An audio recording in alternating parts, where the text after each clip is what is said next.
Welcome to the LALIGA Talks podcast, the place where we bring you closer to the people who live and breathe the best league in the world.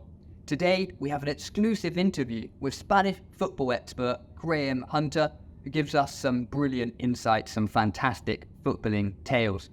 Sit back and enjoy our latest LALIGA Talks interview.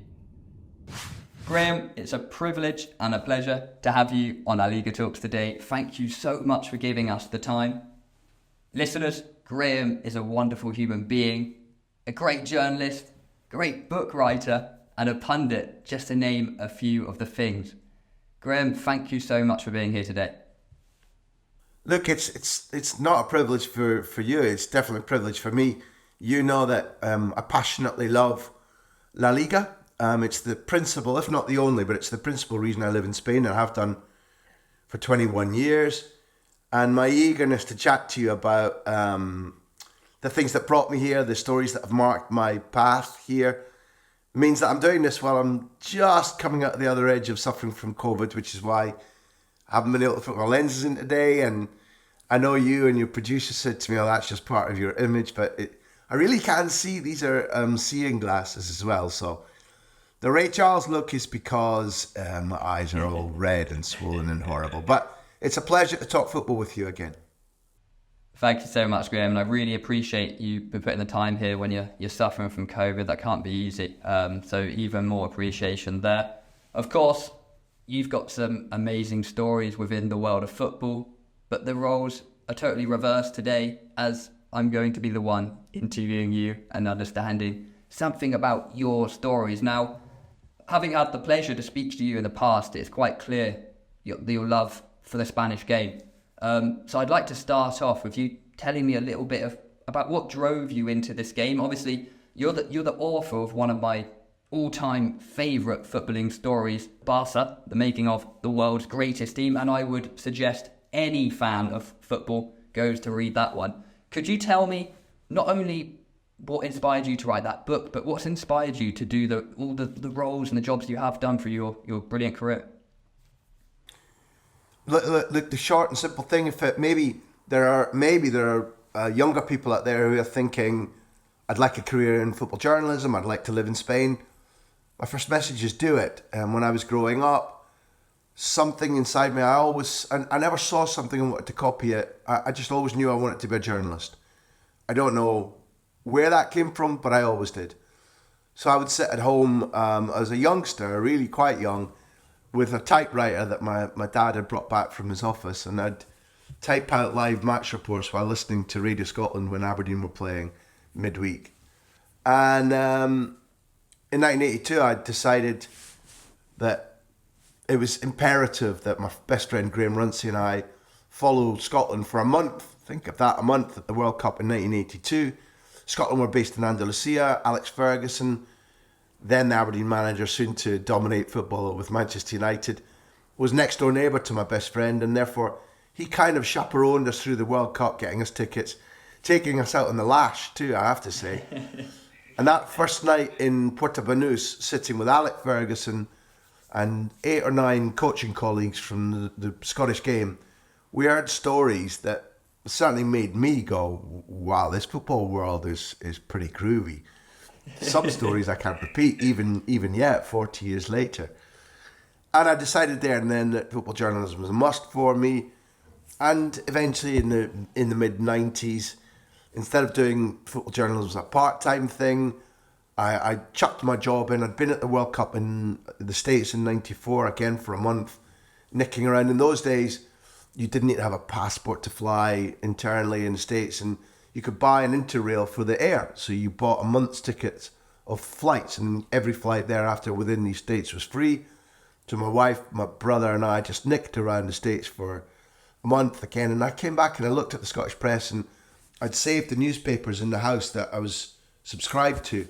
I read their coverage of the World Cup, and feel free to poke fun at me, but I said, I can do better than that. That's rubbish. So on the spot, I chucked my job in, and I broke a story as a freelance. That helped me very much indeed. And I got a job. The Daily Mail was opening in Scotland. I got a job there. And gradually, it was clear that, full-time journalism was for me, and I got some decent stories. And that propelled me onwards to the fact that very quickly after I chucked my old job in, I became chief football writer for the Daily Mail in London. And I loved the Premier League at that stage, Luke. It was jam-packed full of the first wave of continental stars moving over. So we were genuinely seeing something new. And because the internet was a far, far less interesting, known tool, when a Zola or Gianluca Vialli or Gullit or Schmeichel or Benny Carboni, Dennis Bergkamp arrived, Patrick Vieira, I was reporting on them and interviewing them. And there was that first flush of thrill, of learning about them. And the texture of the Premier League felt very different. It felt a sudden blend of all the old Anglo-Saxon things, but with an influx of money. It was quite well organised. And suddenly there were like little touches of gold or silver with these continental players who'd come across, sometimes even South American players. And I loved it. But we reached a stage where you couldn't get access to training grounds. You couldn't watch training. Although I was still getting interviews, it felt like interviews were grace and favour. But in my coverage, in my work at the Mail, I'd been sent time and time again to cover the best continental stories. And in 2001, I decided irrevocably, the football is better in Spain. The football is more attractive to me. It's coached, it's developed, it's played in a way that I want to understand better. I want to teach myself. I want to go over where the training grounds are still open. You can watch training, you can learn, you can become a better journalist. Access is better, it's easier. And I didn't have more than a smattering of Spanish, but I wanted to learn, Luke. I wanted to test myself too. I wanted to be out of a comfort zone. And I came to Spain with no plan, no money, no job, no contacts. So here I am, not quite, but nearly a quarter of a century later. And the reason for that is that Spanish football is exactly what I thought it was from a distance. It's thrilling, it's better coached, it's better strategically. It puts a far greater emphasis on how to develop youth academy talents.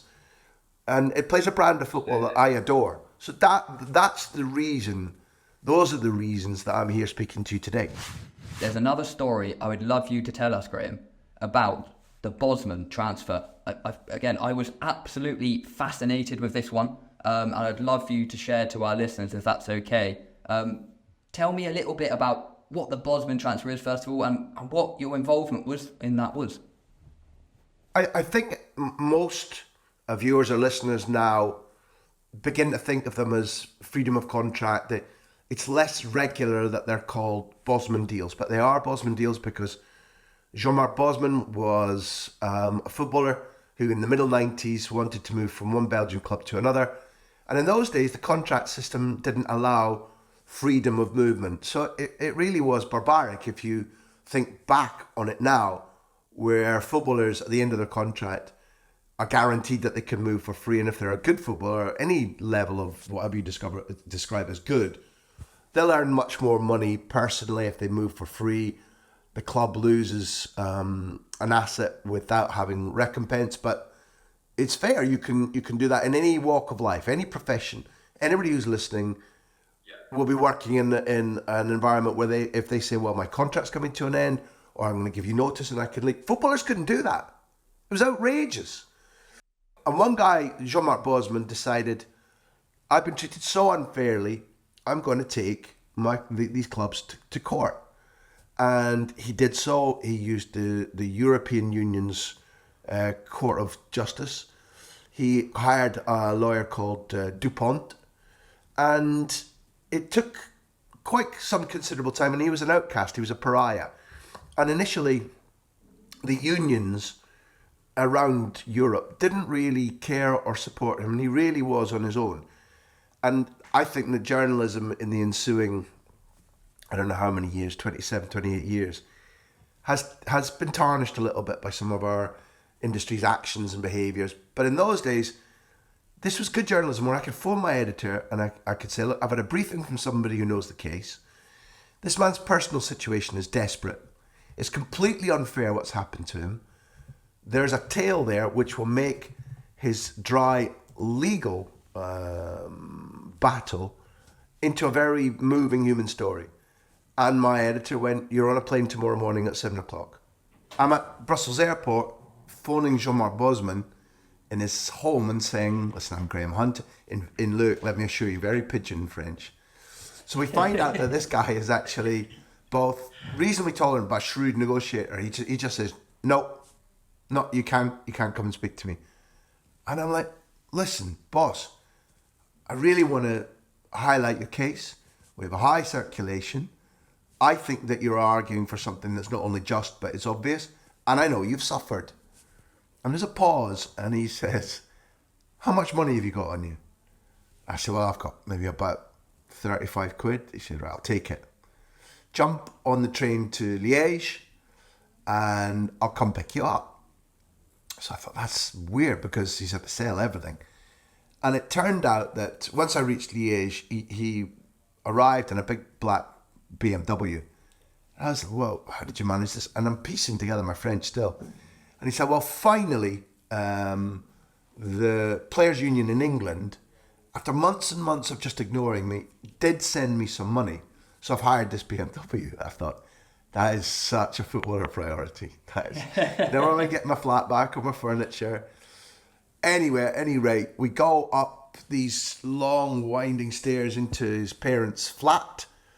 They have a big Doberman pincher. He tries to attack me as I'm coming in. But I didn't know what was in store. I didn't know whether I had the silver tongue to persuade Bosman to cooperate, when I would turn up and he'd take my only money. And in those days, you know, you didn't easily access money abroad.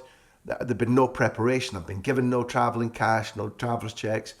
So it was a bit of a hairy situation. And I think I'd maybe told him a fib and maybe kept a fiver so that I could travel back to Brussels. But when we arrived there, he was like, "All right, you know, you've paid up." So 35 quid was a big deal to him, which is absolutely crazy. And in his parents' place, it was a modest place, and they were two relatively oldish parents kind of fussing over him. And it was a shock scenario for this guy who was really in the eye of the hurricane of world football and was about to be still more.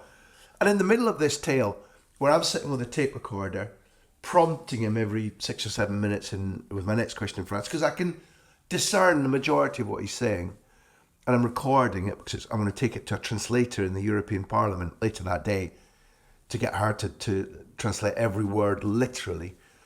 And at a certain point, the phone rings and rings and rings, and it's a bit of a pain in the arse because it's not a TV interview, but it's distracting, and it stops. And then within seconds, it rings and rings and rings and rings again.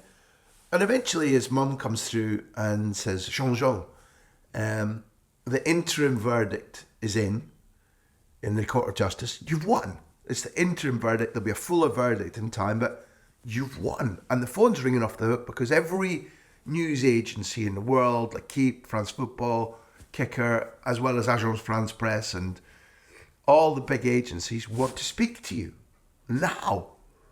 And he just goes, it was a surprising moment, he just goes, "No, tell them I'm not speaking to anybody. This guy's paid me. Until he and I are finished, I'm not speaking to anybody. And even then, I'll take a couple of hours so that he can get on with his story."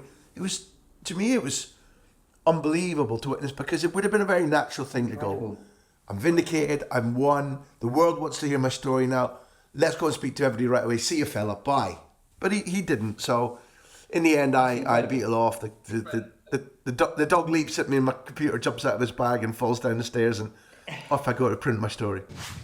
So I promised our listeners we would bring in some of the golden age of Spanish football. It's something we all love, being Spanish football fans, and what better place to talk about than the World Cup winning team of 2010. Could you tell me a little bit about your involvement in that, Graham? I know you have some fantastic anecdotes, so if you're happy, could you talk to me just a little bit about that? Well, it was a proud time because, you know, I was passionate about La Liga when I moved to Spain. By 2010, I'd been attached to the Spanish national team in 2008 when they won the European Championships. And look, people will have forgotten that Spanish team, populated largely with footballers from La Liga, occasionally with some who'd travelled to the Premier League, was booed out of the country in 2008. The fans were disgusted with the form, even though they hadn't lost for nearly 2 years. Fans in Spain in the last friendlies, which took place for 2008, were, for whatever reason, were disgusted. Raúl had been dropped, and it was a very, very antagonistic situation. And in 2008, in fact, only yesterday I was interviewing Sergio Ramos, going back to that, where he was right back, if you remember, in that team led by Luis Aragonés. They win it, and they win it in massive style. So by 2010, there's a different anticipation. There's an idea that Spain need to be more than just gutsy quarterfinalists. And then they lose the first game. Now, I'm there as their television producer. It means that I fly with the team. I live in the same hotel as them. Myself and my cameraman, were attached to them for every day of the 7.5 or 8 weeks. And there are too many things to tell. So, paraming gently, remember, Andres Iniesta has been at or around his peak, yet in the year before the World Cup, he suffered from the injury that he exacerbated while winning the Champions League in Rome. He played when he was not even 60% fit.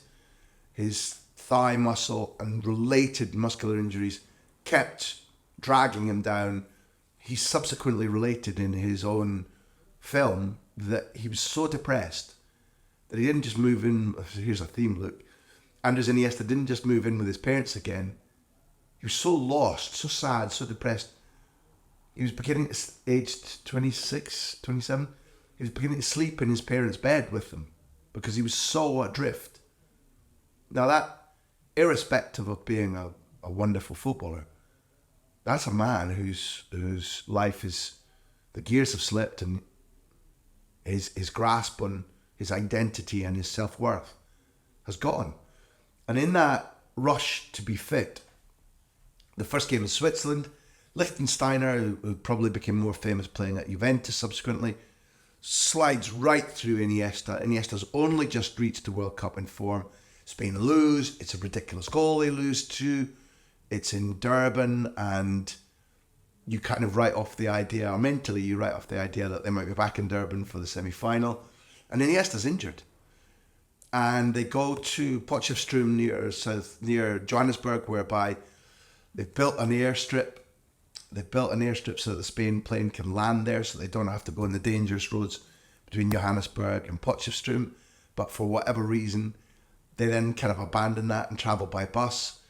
The journalists' bus behind the team bus on that long stretch of road from Joburg to Potchefstroom, robbers were quite prone to dropping big breeze blocks down on cars and then robbing them. Indeed, my landlady's brother had been robbed and killed the year before that way.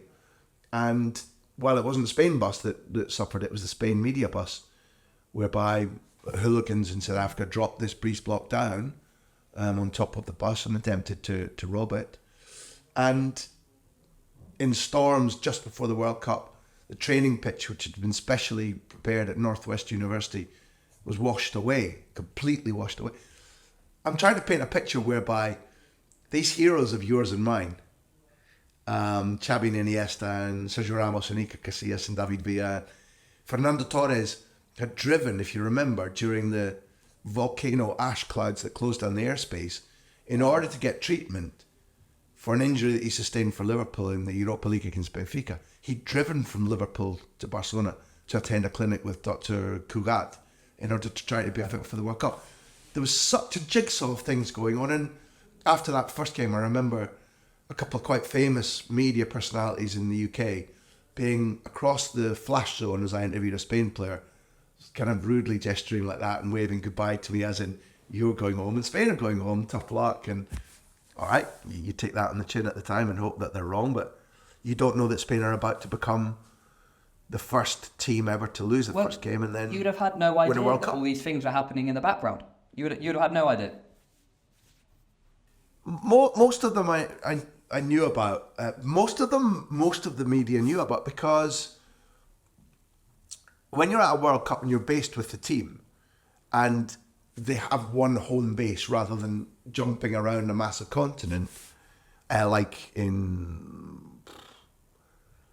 well, it helped that they come back to HQ all the time, and therefore stories circulated. They had a crisis meeting after the first match, whereby Del Bosque was being heavily criticised for using both Xabi Alonso and Sergio Busquets in midfield, with Iniesta effectively as a winger. And the idea was, and it was very hostile towards young Busquets. The press were like, get this guy out. And it was just a ridiculous overreaction. But Del Bosque held a council of war and select captains, including Marchena and Pepe Reina and Casillas and Fernando Hierro, the director of football. There was a council of war. Are we doing the wrong thing? Have I lost any of you? Del Bosque would ask. Do you all believe?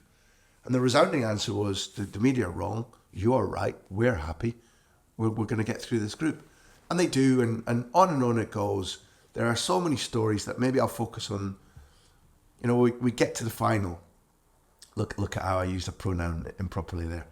We get to the final because I feel like I'm one of them, and I'm so desperate to win. And the FIFA people don't handle it particularly well, and they say, oh, you can watch it from the tribune, and your cameraman can watch it from a cafe. So I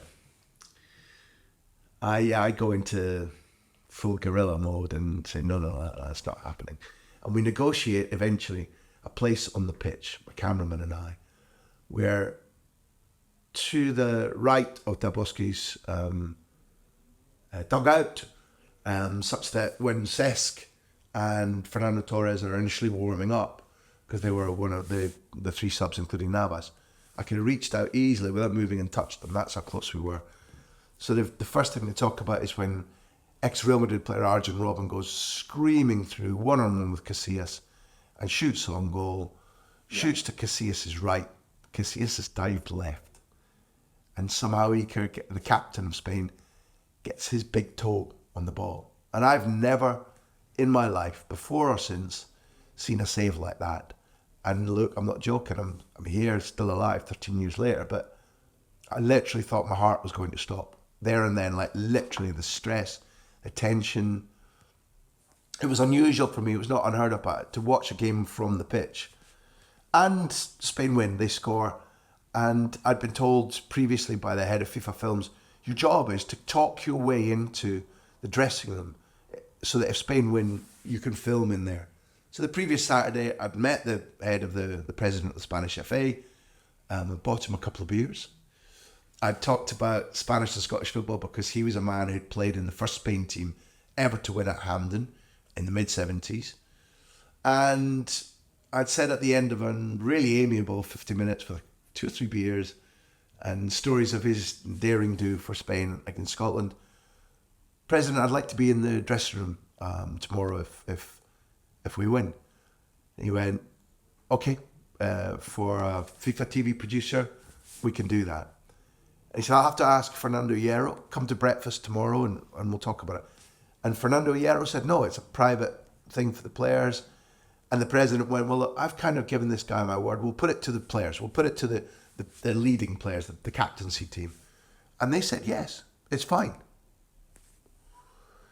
So by Sunday morning, I know that if Spain win, I'm in the dressing room with Miami, my cameraman, Adam Goldfinch. And Spain win, and we do get in and we film. And it's the most extraordinary thing in that I've been in amateur teams, pub teams, that celebrated, an amateur Sunday morning semi-sober win played on red blaze, played on concrete, more than the Spain players were celebrating. Initially, it was fun because Placido Domingo was singing.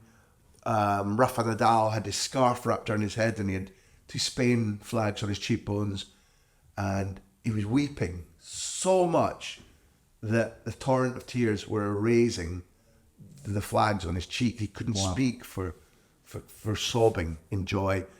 The current king, then the prince came in and the queen came in.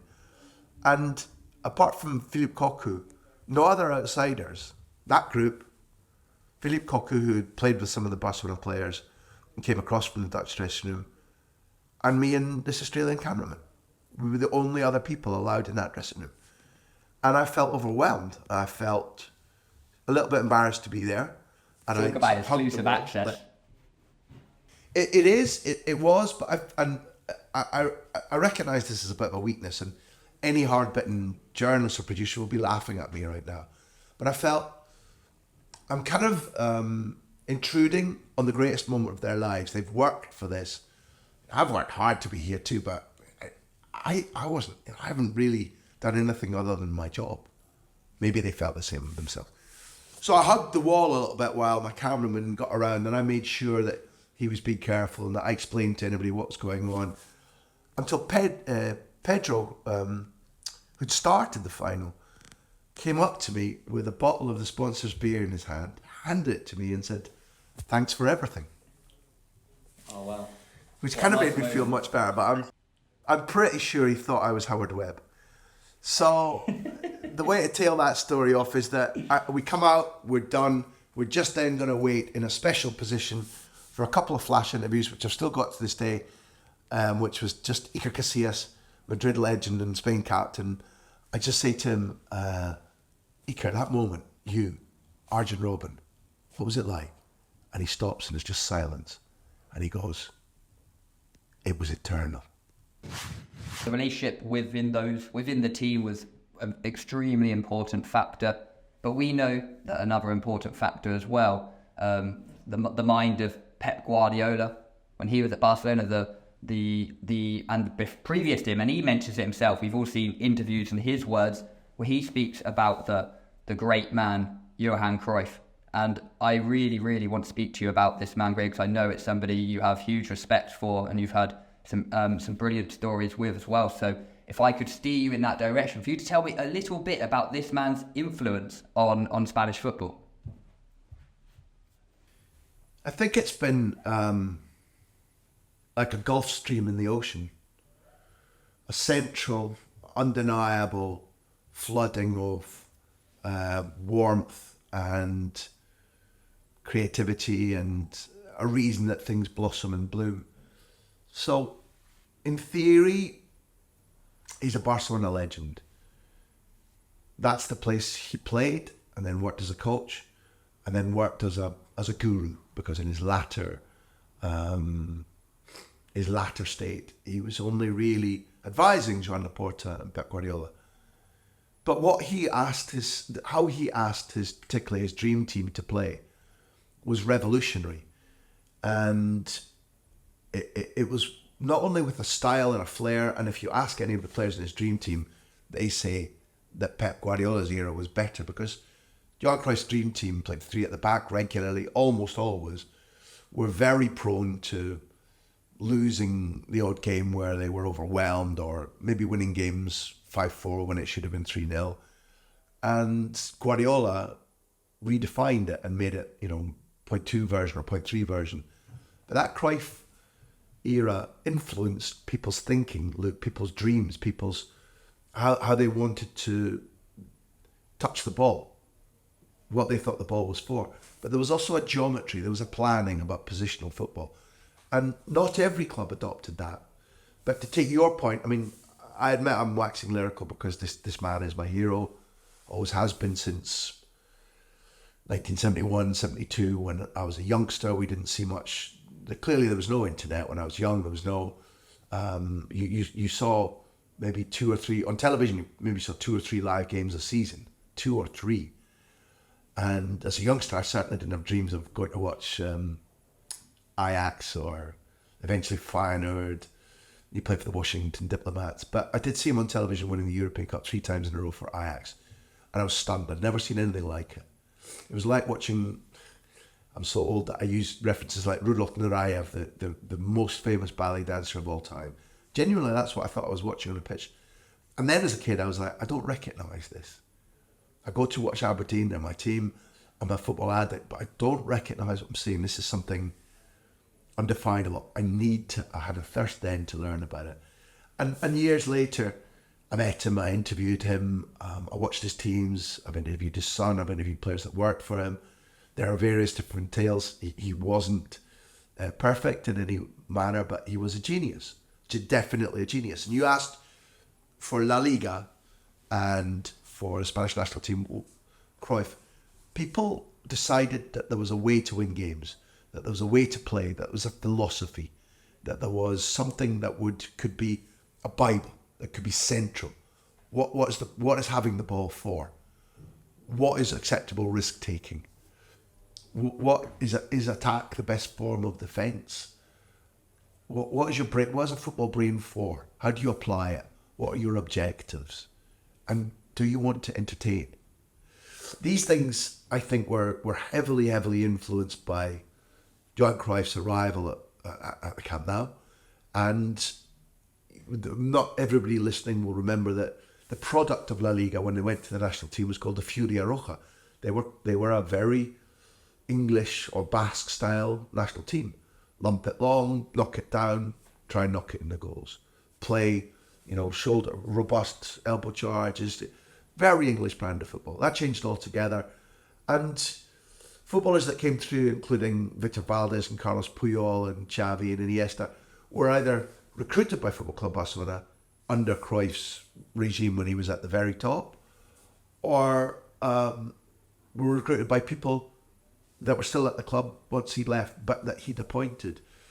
And I think that Madrid, as the other behemoth of maybe the behemoth of Spanish football, they've always had a slightly different idea about how to build, how to recruit, because even under Santiago Bernabeu, Gento and Puskás and Di Stefano and Del Sol, those were the original Galacticos. So even though there were differences in philosophy, I think almost all top-level Spanish football began to believe over, Cruyff came as a coach, came to Spanish football in 1988.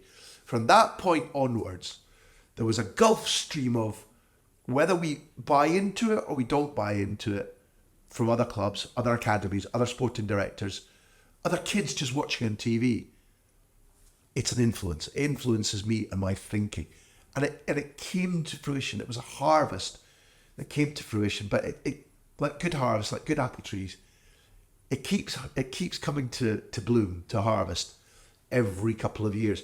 I don't think, Luke, La Liga and its academies have changed very much from the idea of we want to have players who dominate the ball, who are technically brilliant, who are strategically adept, who can change formations and tactics within a game on instruction and play as if nothing's happened. That's not true of all the other leagues. It isn't. Absolutely. La Liga has. It's one of the things that makes La Liga special, right? It's one of the things that really sets it apart compared to other leagues.